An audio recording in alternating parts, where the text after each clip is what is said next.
Hi, everyone. I'm Gret Batchelor, co-founder of Conscious Working, and I'm delighted to introduce this week's guest for our Wellbeing webinar series, Jeff Krasno. Few people have made more significant impact in bringing the idea of well-being to the masses.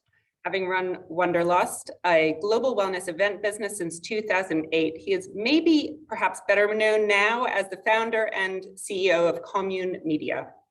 So Commune, affectionately described as the Masterclass of Wellness, provides courses from some of the leading experts in a wealth of well-being ideas and practices, from self-care, healthcare, diet, nutrition, addiction, recovery, so much more, from names that include Deepak Chopra, Wim Hof, Marianne Williamson, just to name a few.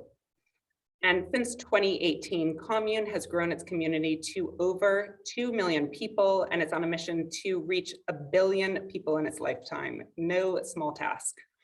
And Jeff has also been named as one of Oprah Winfrey's Super Soul 100 entrepreneurs. Okay, so Jeff, such a pleasure to have you, and thank you for joining. Clearly, you are an entrepreneur at heart, so let's start there and where this spirit came from. Yeah, thanks for having me. It's just wonderful to be with you and to be part of this series. Yeah, I mean, I'm almost embarrassed to admit I don't think I've ever had a real job outside of working for myself. Now, there's an exception to that early on in my career when I just got out of college. But you know, my upbringing was very peripatetic. I lived all over the world.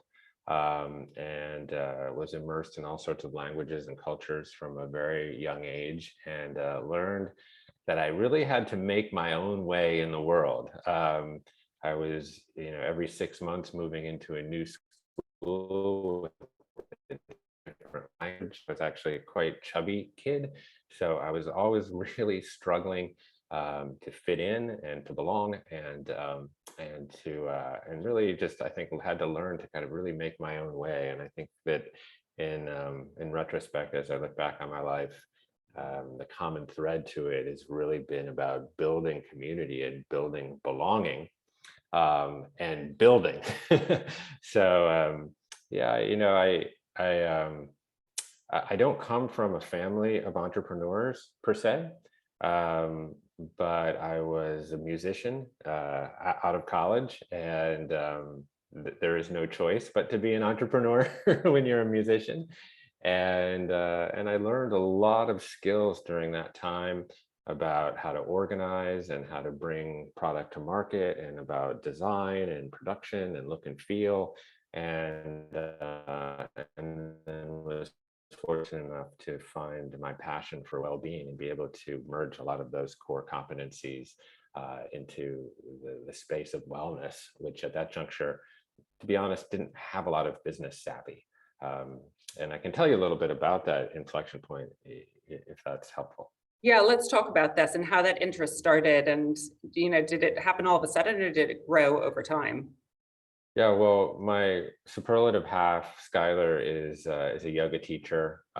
We've been together for 34 years, since I was 17.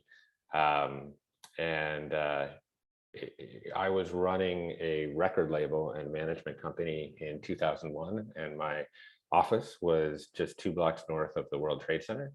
So 9/11 occurred, and we were in this tiny, tight radius right around the World Trade Center. And in the wake of 9/11, New York was a really fascinating and difficult and wonderful, honestly, place to be. It was a lot of people enduring a tremendous amount of collective grief, but there was also a lot of community that flourished in the wake of that tragedy. And it also inspired, I think, people to do things that they might not have otherwise done. So my wife was one of those people, and she opened a yoga studio at Ground Zero in my, just above my office.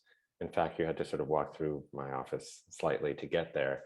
And this was not a fancy 10,000 square foot yoga studio that you might see on an Equinox or some city block at this juncture. This was in 2001 and very early in 2002. a very, very humble little place, a set of cockeyed lime green stairs and with a little tiny vestibule and a one-room studio. And I really got a front row seat to witness the power of that tiny little place to really help transform and heal people and enable people to be in community and rediscover their creative spark.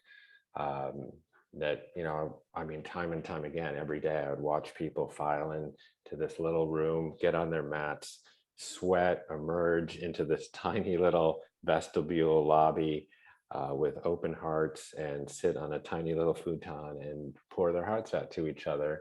And, that really bent the arc of my personal and professional life. And I asked myself, like, really, what do I want to do with my life? I've acquired a lot of skills and competencies that I just addressed, and can I apply that to really helping people be healthier and be well? And so that was the original inspiration. And my wife, kind of out of this studio that was called Kula, started leading retreats to Costa Rica, and I would tag along on one of my myriad bumpy road trips in the name of yoga, and I would take part, but I also was there very much as an observer, watching people live in their highest self and in their healthiest spirit, waking up with the sun and meditating and surfing and doing yoga, and also just being in community, but not in a way that was overly sacrosanct or sanctimoniously spiritual or what have you. People having fun with it too, and having a glass of wine and playing music and dancing and just being very vital. And I asked myself, kind of with part business brain and part, I suppose, like altruistic brain, is there a way to scale this experience? We have 30 people here in the depths of the rainforest of Costa Rica. Could I create an experience that democratized that, that created greater access for that kind of retreat? So I sort of envisioned the world's largest yoga retreat, if you will, and that became Wanderlust. And we would aggregate all the top teachers across the broadest definition of well-being, from yoga to meditation to sustainability to nutrition, etc., personal and spiritual development. We'd bring them all together in generally large-scale mountain resort locations, and we'd create these immersive transformational festivals that scaled up to 5,000-6,000 people per day. And at its height, I think we had 68 of those in 20 countries running annually. Of course, it took quite a long time to get to that scale, and just as many mistakes. But yeah, we were a part of this cultural movement around wellness as a lifestyle, and it was an incredibly gratifying part of my life, and I met all my greatest heroes and friends.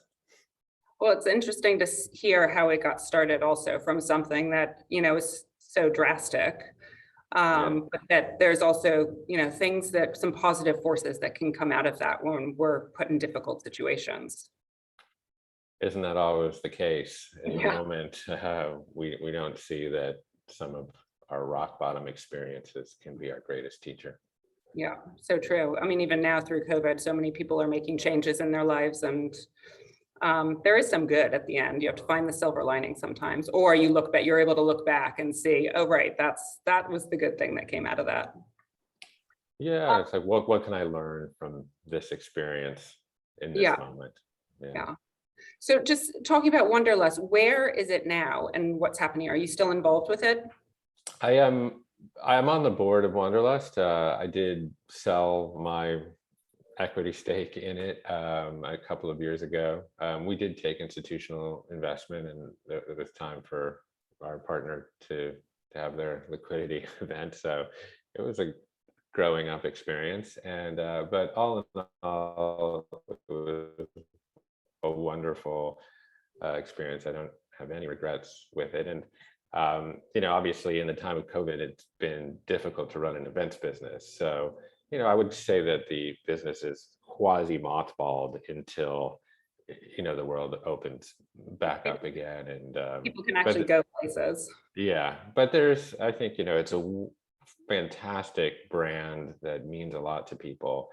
And I think, if we can ever get to the other side of this, or what I think of as endemicity with COVID, that there will be a lot of demand for people to be sweating next to each other again. Yeah, totally.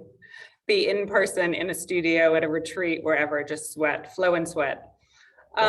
Let's talk a bit about Commune. So Wanderlust was sort of then, and Commune is now. So can you describe Commune and what its purpose is, its mission? Sure. I mean, I think you did a good job in the elevator pitch as the masterclass for Wellbeing. It really emerged out of a project that I did with Oprah and her team around yoga. And Oprah has been doing these projects with Deepak Chopra for years, offering these large-scale meditation challenges. And I was really interested in this model because it was so democratizing. They would get 500,000, 600,000 people to partake in a 14-day meditation experience. And not only was that spreading the modality, which I think is absolutely essential to personal and global well-being, but there was a community experience around it of that many people doing something together at the same time, and the relationships that form around that. And I think you get a sense for how important I think community is. And so that I basically leveraged that model that they were very generous in sharing, and started to create online curriculum featuring very well-known authors and thought leaders and teachers, and really offering a tremendous amount of content for free, really just trying to bring these practices to people that might not always get it, but also might need it the most. And we began to enroll, hundreds of thousands of people into some of these programs. And then part of it was also an expanding definition of well-being. Well-being has generally been understood with sort of within the parentheses of individual well-being, applying modalities such as yoga or nutrition or meditation to one's own self, in order to optimize your own health and also to bring your best self into the world around you. But I started to understand well-being in a broader sense, really looking at what does societal well-being mean, and what are the other planks that one could include within the definition of well-being. So I really started looking at civics and impact and permaculture and sustainability and all of these aspects of what I would deem societal well-being. And I said, I don't want to just make courses about personal wellness, about meditation and yoga. I also want to bring in thought leaders and teachers to start teaching about civics, because I believe that a healthy society is predicated on a informed and engaged populace or citizenry. And we don't really teach civics anymore in our schools. And so, we have a lot of distrust of institutions right now, and some of that is justifiable, but there are many ways in which government really works, and we really need it to work. And so, there's an education component around okay, well, how do you get involved? And if there's a policy that you care about, how can you change society, for the better? Or we started doing, we did a program with a PhD from UCLA about implicit bias, about really being able to examine what biases that we have as it pertains to race or sexual orientation or ethnicity, and really trying to look inward and recognize some of those patterns and unwind them and then wind up better patterns, such that we can live in a world that does have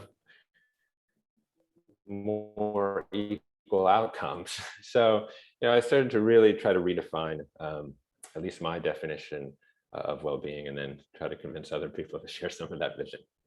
And can you explain what your definition for well-being is? Sure. It's always the big one. It's like, it seems easy, but it's actually, it's so different to so many people and can encompass so many different things. Yeah, so I think that there's maybe two ways at this. I'll start with just really like explaining well-being through its most integral components, at least as I understand them. For me, that's movement, restoration, nutrition, community and purpose, and then creativity. And those are, for me, the primary planks, I suppose, of well-being, certainly as I think of myself, of like the time of how I try to live my own life. So every day we need to find some way to move. Every day we need to find some way to reflect and restore, whether that's through meditation or good sleep. Every day we need to fill our body with the right kinds of food for ourselves and understand what that is and where our food comes from and what are the impacts of that food. And then we are wired for community, and understanding our inherent mutual interdependence. I think that's come to the fore right now to some degree, or it should within a viral pandemic. But really understand that, in yoga class, often you hear this phrase, our liberation is bound. Well, if my well-being really depends on your well-being, and my daughter's health depends on your daughter's health, then what does that actually mean? And how can we commune more sanely and thoughtfully around that? And then lastly is really finding avenues of creativity and finding times when we sort of lose ourselves within flow experience, where we feel confident to express ourselves, where, we get, I think, some degree of removal from the conceptual mind and tap into something greater through which we can be a conduit. So that's kind of a sort of a component analysis of well-being. I think well-being really is also just kind of up here is in essence, it's a thriving, it's a certain kind of joy and energy and feeling of belonging and connection that perfumes, our daily life. And it's, I think this is a product of direct experience. People can sense when they're well or not.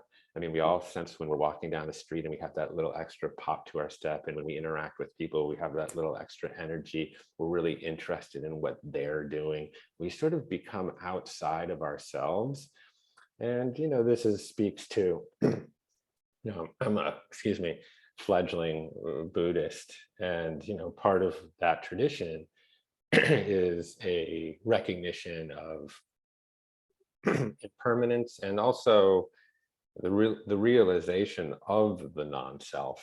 And this gets a little bit kind of overly spiritual potentially for this particular emission, but I think that there is a sense that when we feel connected and we are less anchored in this notion of ego, we do also feel the most well.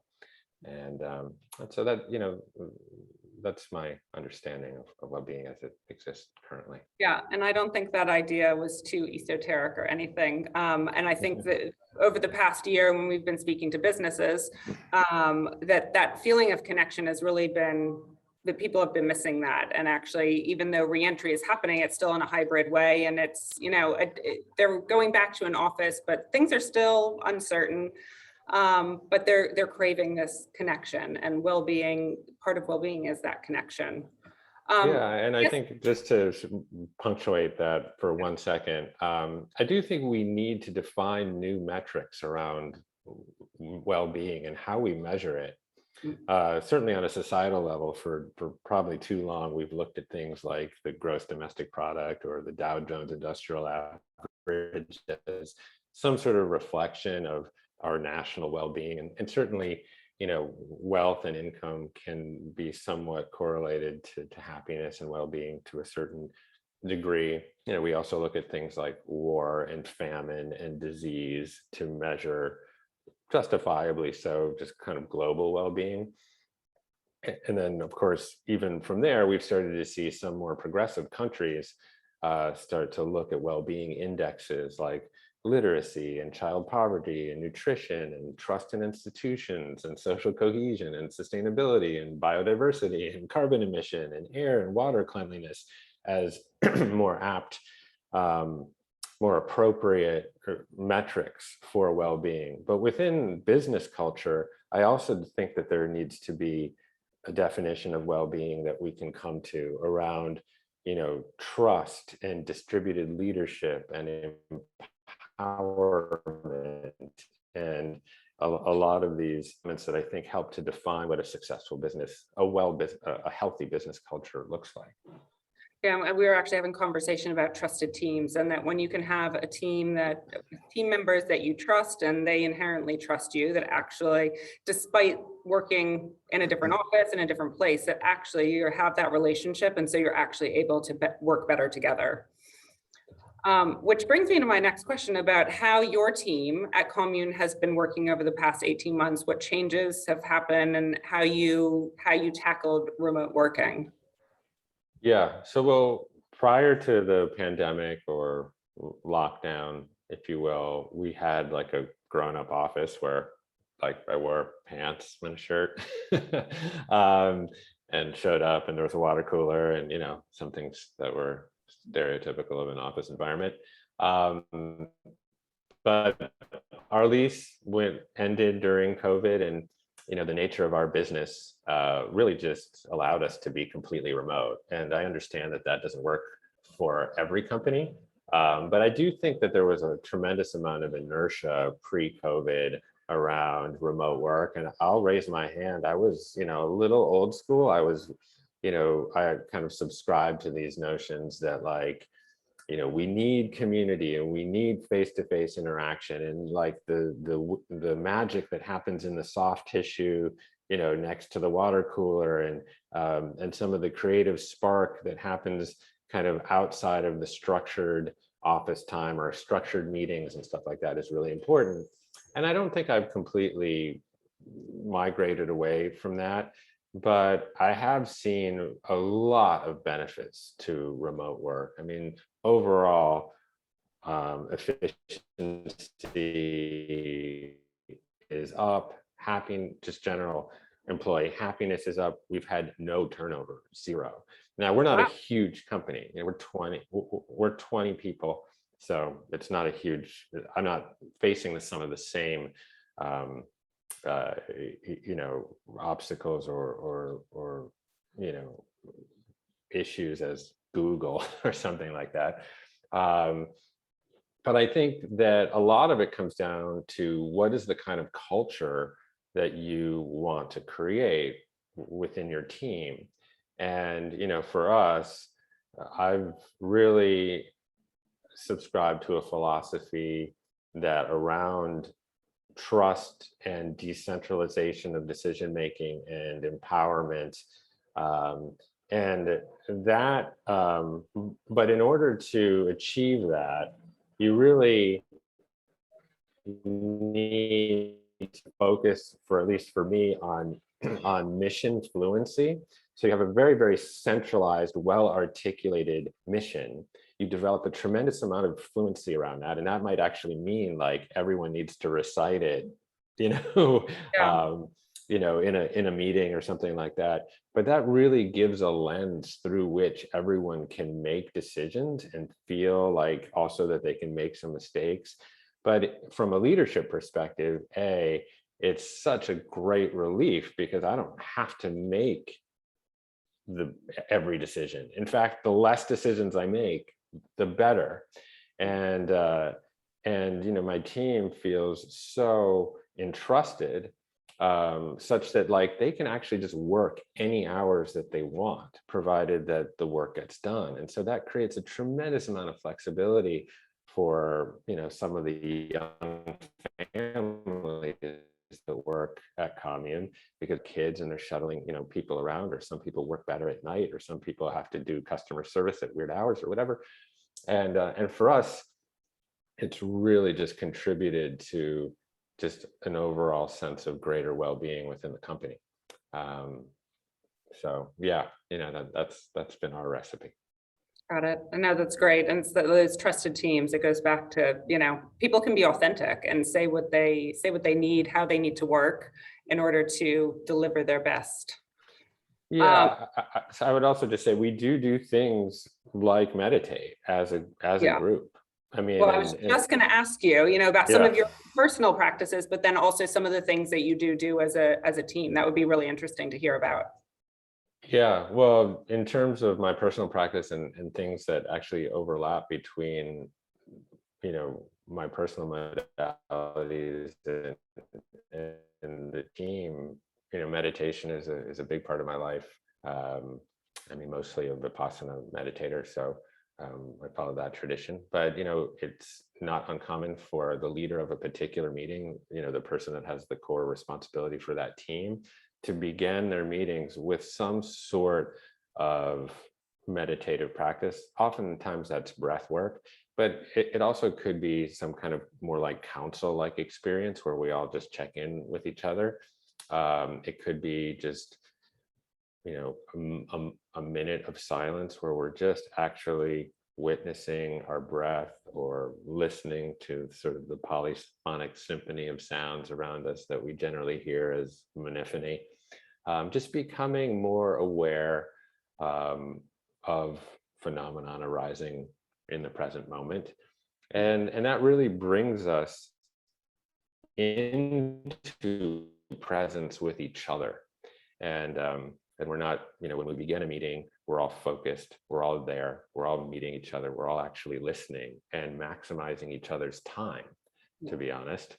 We're not sort of zoned out, also checking our email or getting tons of other notifications. In fact, oftentimes we make, that decision to turn off all other kinds of notifications. And, that's all we really have in life is time and attention. So we have a choice there, and we don't have a lot of choices when you really begin to analyze the nature of free will, but we do have some sort of control over where we put our attention and how we spend our time. And if we can be there for each other, that is what I would probably deem the most important way to spend our time and attention. And it's sometimes anti-instinctual, because we are so trained to think about productivity and growth in a particular kind of way. From a macro idea, there's always this emphasis on like hockey stick growth and top line and year over year, growth and all this kind of stuff. And I've really looked at Commune very, very differently, which is like, I'd rather grow slowly and sustainably with a focus on bottom line and not top line. In fact, I'd rather just grow like a nice little EBITDA positive business and not worry about top line, hockey stick growth. And I think that mentality really translates day to day, where it's like, if an employee really needs someone else, or is having a personal issue, or I'd rather just stop and take the time to focus on the needs of that team member, and maybe sacrifice some other endeavor, knowing that if I spend that time, or if our team is spending that time with each other, that is in the end going to yield more long-term benefit because people are going to be happier, they're going to be more efficient, they're going to care more, there's going to be less turnover. And if there's one thing I've learned, it's like institutional knowledge inside a business, particularly inside a small or medium-sized business, has so much to do with the health and well-being of that business. You know, businesses that are characterized by a lot of turnover, you see that quickly in the macro analysis of the health of that business. Yeah, that's so interesting that you say that, because our philosophy is if your employees feel well, they'll stay with you and the whole company will excel longer term. And it's not necessarily like a one-stop. You can't fix it overnight. You need to embed it into the culture, and changing a culture can be really difficult. And it takes all the leaders and all the employees to really understand what they're going after. Yeah, I mean, obviously, people want to be remunerated financially, and to the degree that a business can afford to remunerate its employees financially in a fair way that is relatively equal across status in the company. I mean, I think we've seen these absurd ratios between CEOs and other employees, balloon, in the last 10 years, which is just absurd. And so remuneration is certainly important, and that needs to be taken into account. But I feel that just as important as salary and remuneration are a lot of these other issues around happiness and well-being that mean really almost just as much. And to the degree that you can create that environment and culture, I'm really seeing that reflected in the health of the business. Yeah, and sometimes just seeing someone, recognizing them for the task that they've done and what they've contributed is sometimes actually enough, and all they necessarily want. I'd love to just know what your advice to this audience would be about well-being and about their responsibility in general to the overall well-being of the world. Yeah, I think that listen, everyone's got to take the time to really invest in themselves, and there is obviously, as I've touched on, an individual component to being well, and of course, moving and meditating and sleeping well and really finding out where your food comes from and what the best food is for you, and all of the different practices and exercises that you can employ on yourself. But I think, and clearly, healthy people bring a better version of themselves into the world around them. But I would also say that if this period has really taught us anything, it's really underscored our mutual interdependence. That, when society doesn't cohere, when we're just screaming at each other, when we have these crises of epistemology where we can't even agree on basic facts, we see an erosion in functionality.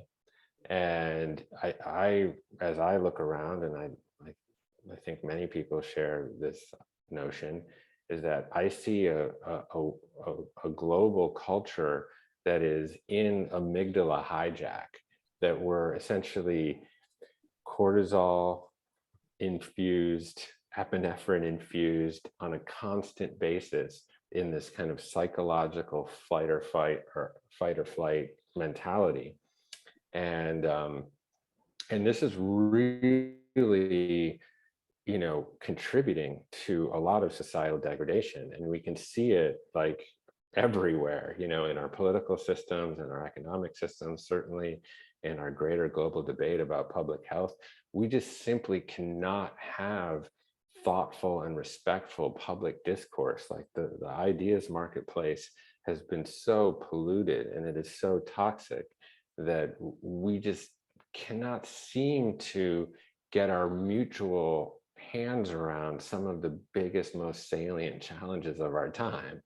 And so this has really been a big focus of mine personally, and also of Commune, is to think about modalities as of like meditation to really bring us into a state of groundedness and rationality, to wrestle us out of our amygdala and into our prefrontal cortex, such that we can engage in rational and thoughtful discernment and in conversation with each other that is not vitriolic, where our goal is not always to be right or to eviscerate the other side, but to actually allow people to be heard and to listen, and to really go to have much more cohesion bias in our